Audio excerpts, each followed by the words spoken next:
ಸ್ನೇಹಿತರೆ, ಇವತ್ತಿನ ಈ ವಿಡಿಯೋದಲ್ಲಿ 5 ಇಂಪಾರ್ಟೆಂಟ್ ಫ್ಯಾಕ್ಟ್ಸ್ ಅಂದ್ರೆ ಪ್ರಪಂಚದ ಅತಿ ದೊಡ್ಡ ಸ್ಮಶಾನ ಹೇಗಿರುತ್ತದೆ ಮತ್ತು ಪ್ಲಾಸ್ಟಿಕ್ ಇಂದ ಪೆಟ್ರೋಲ್ ಉತ್ಪಾದಿಸುವುದು ಸಾಧ್ಯನಾ ಮತ್ತು ಈ ರೀತಿಯ 5 ಇಂಟ್ರೆಸ್ಟಿಂಗ್ ಫ್ಯಾಕ್ಟ್ಸ್ ಬಗ್ಗೆ ತಿಳಿದುಕೊಳ್ಳೋಣ.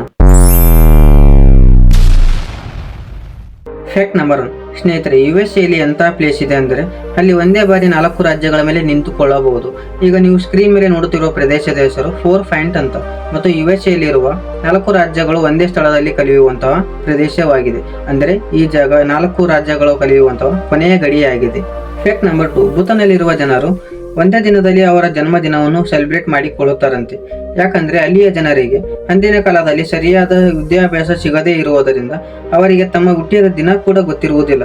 ಅದಕ್ಕಾಗಿ ಅಲ್ಲಿಯ ಜನರು ತಮ್ಮ ಬರ್ತ್ಡೇಯನ್ನು ನ್ಯೂ ಇಯರ್ ದಿನದಂದು ಆಚರಣೆ ಮಾಡಿಕೊಳ್ಳುತ್ತಾರಂತೆ. Fact number 3.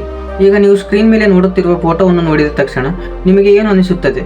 ತುಂಬಾ ಜನ ಇದು ಒಂದು ಸಿಟಿ ಅಥವಾ ಗ್ರಾಮ ಅಂತ ಅಂದುಕೊಂಡಿರುತ್ತೀರಿ. ಆದರೆ ನೀವು ಗೆಸ್ ಮಾಡಿರುವುದು ತಪ್ಪು ಮತ್ತು ಇದು ನಿಜಕ್ಕೂ ಒಂದು ಸ್ಮಶಾನವಾಗಿರುತ್ತದೆ. ಹೌದು, ಇದೇ ಈ ಪ್ರಪಂಚದಲ್ಲಿ ಅತಿ ದೊಡ್ಡ ಸ್ಮಶಾನವಾಗಿದೆ. ಇದು ಸ್ವಲ್ಪ ನಿಮಗೆ ನಂಬೋಕೆ ಕಷ್ಟವಾಗಬಹುದು, ಆದರೆ ಇದೇ ನಿಜ.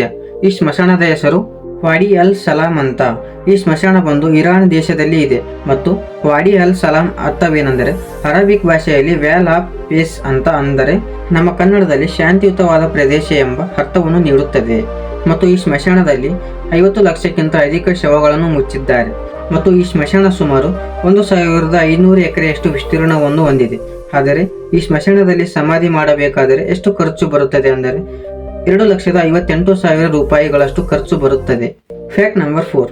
ಸ್ನೇಹಿತರೆ, ನಿಮಗೆ ಇದು ಗೊತ್ತಾ?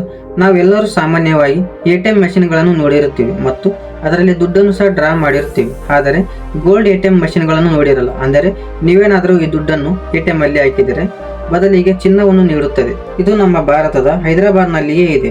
ಹೌದು ಸ್ನೇಹಿತರೆ, ಹೈದರಾಬಾದ್ನ ಬೇಗಂಪೇಟ್ನಲ್ಲಿ ದೇಶದ ಮೊಟ್ಟ ಮೊದಲ ಚಿನ್ನದ ATM ಅನ್ನು ತೆರೆದಿದ್ದಾರೆ. Fact number 5. ನಮ್ಮ ಇಂಡಿಯಾದಲ್ಲಿ ಕನಿಷ್ಠ 1,000 ಟನ್ಗಳಷ್ಟು ಪ್ಲಾಸ್ಟಿಕ್ ಜನರೇಟ್ ಆಗುತ್ತದೆ. ಅದರಲ್ಲಿ 60% ಅಷ್ಟು ಪ್ಲಾಸ್ಟಿಕ್ ಮಾತ್ರ ಒನ್ ಟೈಮ್ ಯೂಸ್ ಆಗಿರುತ್ತದೆ, ಅಂದರೆ ಒಂದು ಬಾರಿ ಮಾತ್ರ ಬಳಕೆ ಮಾಡಿಕೊಳ್ಳಬಹುದು. ಮತ್ತು ಪ್ಲಾಸ್ಟಿಕ್ನಿಂದ ನಮಗೆ ಎಷ್ಟು ಉಪಯೋಗ ಇದ್ದರೂ ಕೂಡ ಪರಿಸರಕ್ಕೆ ಹಾನಿ ಉಂಟಾಗುತ್ತದೆ. ಇದನ್ನು ಪ್ರತ್ಯೇಕವಾಗಿ ಹೇಳುವಂತಿಲ್ಲ, ಆದರೆ ಇದೇ ಪ್ಲಾಸ್ಟಿಕ್ ಅನ್ನು ನಮಗೆ ಉಪಯೋಗಕ್ಕೆ ಬರುವಂತೆ ಬಳಸಿಕೊಂಡರೆ ಎಷ್ಟು ಉಪಯೋಗವಾಗಿರುತ್ತದೆ ಅಂತ ಯೋಚನೆ ಮಾಡಿ. ಸೇಮ್ ಇದೇ ತರಹದ ಹೈದರಾಬಾದಿಗೆ ಸೇರಿದ ಒಬ್ಬ ವ್ಯಕ್ತಿ ಪ್ಲಾಸ್ಟಿಕ್ ಇಂದ ಇಂಧನ ಅಂದರೆ ಪೆಟ್ರೋಲ್ ಅನ್ನು ತಯಾರು ಮಾಡಿದ್ದಾರೆ. ಹೈದರಾಬಾದಿಗೆ ಸೇರಿದ ಮೆಕ್ಯಾನಿಕ್ ಇಂಜಿನಿಯರ್ ಸತೀಶ್ ಕುಮಾರ್ ಅವರು ಸ್ಮಾಲ್ ಸ್ಕೇಲ್ ಇಂಡಸ್ಟ್ರಿಯನ್ನು ಪ್ರಾರಂಭಿಸಿದ್ದಾರೆ.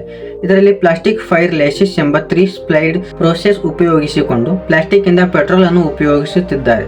ಮತ್ತು ನಮ್ಮ ಇಂಡಿಯಾದಲ್ಲಿ 1 ಲೀಟರ್ ಪೆಟ್ರೋಲ್ 100 ರೂಪಾಯಿಗಿಂತ ಅಧಿಕವಾಗಿದೆ. ಅಂತಹದ್ದು ಈ ಪ್ಲಾಸ್ಟಿಕ್ ಪೆಟ್ರೋಲ್ 40 ರಿಂದ 50 ರೂಪಾಯಿಗೆ ಮಾತ್ರ ಸಿಗುತ್ತದೆ. ಇದರಿಂದ ನಮ್ಮ ಪರಿಸರವನ್ನು ನೀಟಾಗಿ ಇಟ್ಟುಕೊಳ್ಳಬಹುದಲ್ವಾ? ಸ್ನೇಹಿತರೆ, ಈ 5 ಮಾಹಿತಿಗಳ ಬಗ್ಗೆ ನಿಮ್ಮ ಅಭಿಪ್ರಾಯವನ್ನು ಕೆಳಗಡೆ ಕಾಮೆಂಟ್ ಸೆಕ್ಷನ್ ಅಲ್ಲಿ ತಿಳಿಸಿ ಮತ್ತು ಚಾನಲ್ಗೆ ಸಬ್ಸ್ಕ್ರೈಬ್ ಮಾಡೋ ಮೂಲಕ ಸಪೋರ್ಟ್ ಮಾಡಿ. ವಿಡಿಯೋನ ಕೊನೆಯವರೆಗೆ ನೋಡಿದ್ದಕ್ಕೆ ಥ್ಯಾಂಕ್ ಯು ಸೋ ಮಚ್.